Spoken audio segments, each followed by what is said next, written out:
मध्ये छत्रपती शिवाजी महाराज महसूल समाधान शिबिर उत्साहात संपन्न. 11,500हून अधिक लाभार्थ्यांना योजनांचा लाभ.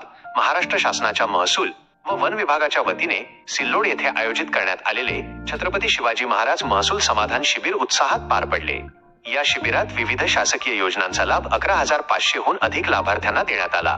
आमदार अब्दुल सत्तार यांनी प्रशासनाने जनतेच्या विश्वासाचे केंद्र बनून प्रत्येक पात्र लाभार्थ्यापर्यंत योजना पोहोचवाव्यात असे आवाहन केले.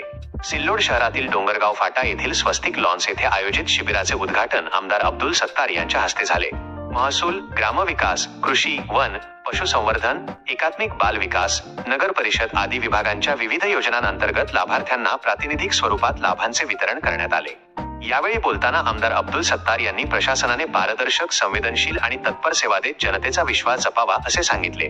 तसेच भ्रष्टाचारमुक्त प्रशासनासाठी अधिकारी कर्मचाऱ्यांनी जबाबदारीने काम करावे आणि दिव्यांग, शेतकरी, आदिवासी तसेच वंचित घटकांना त्यांच्या हक्काच्या योजना वेळेत मिळाव्यात असे निर्देश दिले.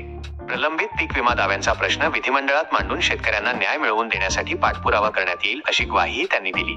कार्यक्रमात नगराध्यक्ष अब्दुल समीर यांनी सिल्लोड शहरासाठी म्हाडा योजनेंतर्गत 5,000 घरांचा प्रस्ताव शासनाकडे सादर करण्यात येत असल्याची माहिती दिली.